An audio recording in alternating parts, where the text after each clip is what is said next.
sets. And we enter set number 2 here. BanKo looking, of course, for blood as retribution with what happened. But, you know, judging from the body language and the way BanKo Perlas looks, they're not, they don't seem to be bothered Yep. with that loss. And I think that win in game number 1, Singe, that allowed talo sila ng first 2 sets na habol nila, it gave them a different kind of confidence. Yung paniniwala. Ang delikado lang nga dyan is baka masyado silang manalig dun sa factor na yun. Overconfident, but we'll have to see. It's always a good thing to see this kind of attitude where kapag natalo ka ng nakaraang set, kakalimutan mo na yan dahil bagong set na ulit itong lalaruin mo. BanKo now gets the first 2 points here at set number 2. Chamzon on her serve again. Nunag was there. Inabol ni Gonzaga. They go up to Flink, tipping it over. And that's over. Giselle Tan. Point goes back to the PacificTown Army Lady Troopers. BanKo up by 1. Then now will be serving for PacificTown.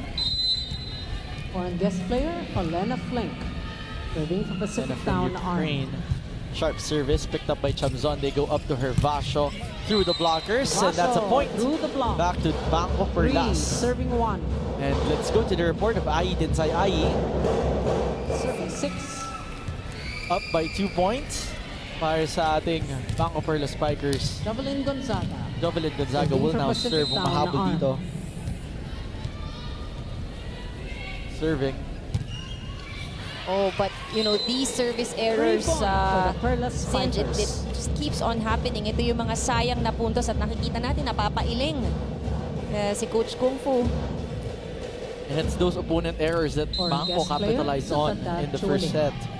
Delikado yan, especially if Army is giving a lot of those early. In set number 2, they go up to Tubino on the side of Army. That goes through the blockers. Puntos.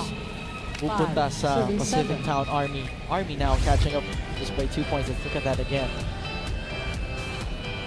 Lumusot. Of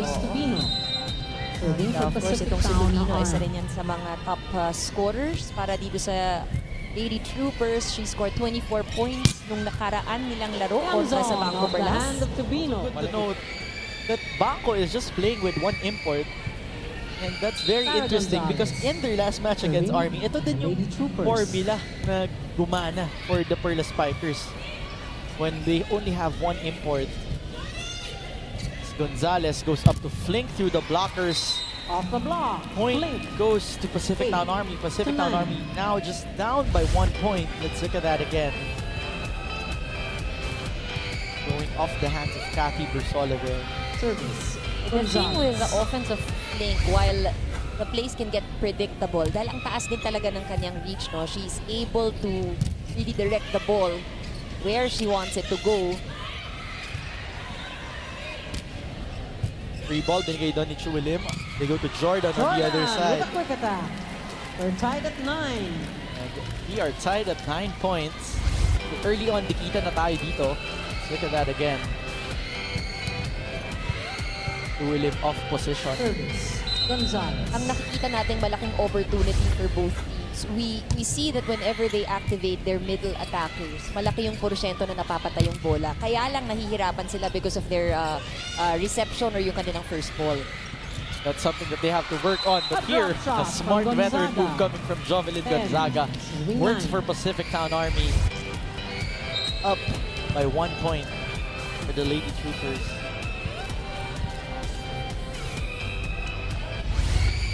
Now serving is Sarah Jane Gonzalez of the PacificTown Army Lady Troopers.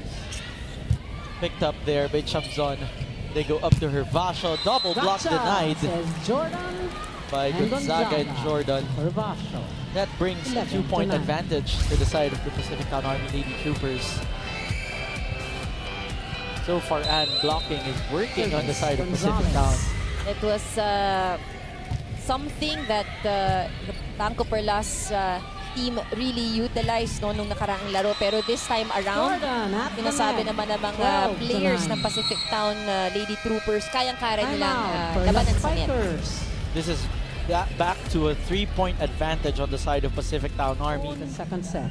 Kahit na nung natapos ang kanilang huddle, very big expectations from his squad, and they are not able to deliver at this point.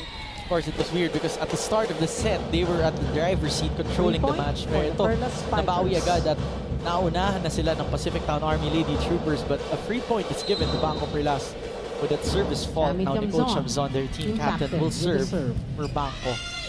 Gonzalez goes up to that quick, and that has been unstoppable on the side of PacificTown Army with Jordan Quick. Well, key of course is that good first ball. Foreign guest player, Elena Limareva Flink. BanKo still no answers to that quick play. 9 points for Lena Flink so far in this match. And a misreception on the side of BanKo that brings back the lead to a 4-point advantage to PacificTown Army.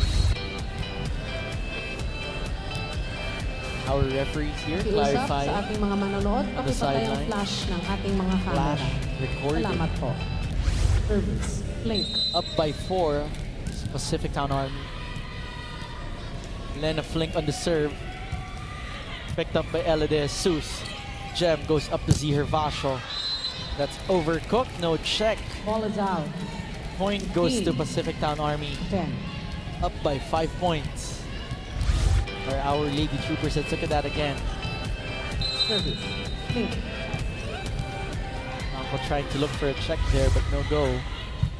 To William on the pickup. They go up to Kathy Bersola. Getting an easy point with that quick. 11, serving That's 15. what you want to see when you're on the side of BanKo. Look at that again. And we've mentioned how it has been BanKo, quite rare 13 out, seeing that 3 play actually Roses. from BanKo Perlas. Ross is injected back in here on the side of BanKo. Serving for the Perlas Kathy Spikers. Bersola will be serving for the Perlas Spikers with a 4-point disadvantage. Short serve. And Roses, Galo at the net. for Sue Roses 12 to 15. gives another point. Pass to their setter 2 points up para for the makapag-set up Perlas ng plays. We Spikers saw in set earlier, number 2. napakataas ng And porsyento Ferrer when with she the gets quick set. That's a Now- good conversion, pero si Bersola now challenging her at the net. Off the block. Flink. They went to Substitution, Flink PacificTown that Arm. time. 14 out, 19. Down by 1 point. Gonzalez in. 9 out, Double 8. Gonzaga. substitution comes 8. back in for PacificTown Army. Sarah This is a Gonzalez. 1-point game. Serving for the Kate Lady Agno is Troopers. also injected into the match. Sarah Jane Gonzalez in the serve, straight to Nuk Chulim. They go up to Chamzon off the hands of the blockers. Coverage was there from Sarah Jane Gonzalez. They go to Flink on the other side, deny there by the blockers of BanKo. BanKo's block continues to succeed. Gonzaga, well read by Bersola.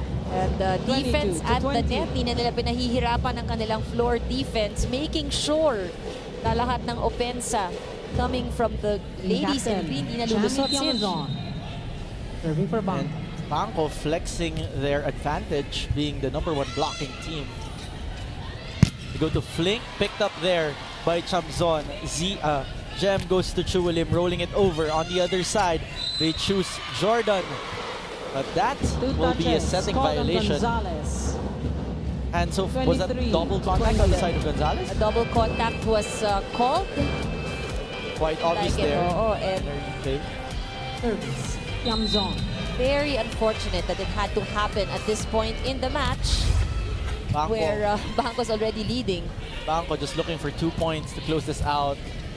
Back row play from Gonzaga. They go to Chulim, tipping it off the hands of the Chulim gets a blocker. ball Smart touch play from from Nuk Gonzaga. Chulim.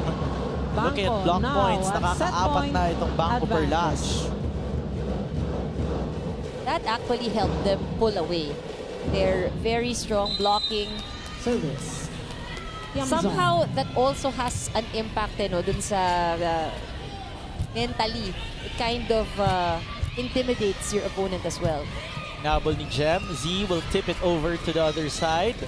Kabilang panic, they go to Lena. Lena cross court, picked up by Z. Great save there from BanKo. They go to Chulim with a double jump on the other side.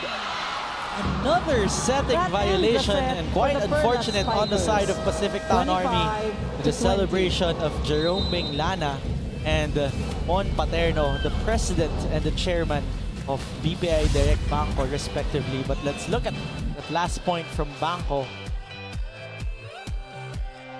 Sarah Jane Gonzalez quite under the ball on that last play. That gives set number 2 to the BanKo Perlas Spikers, who were up by 5 big points. Magbabalik po kami dito sa Premier Volleyball League Reinforced Conference.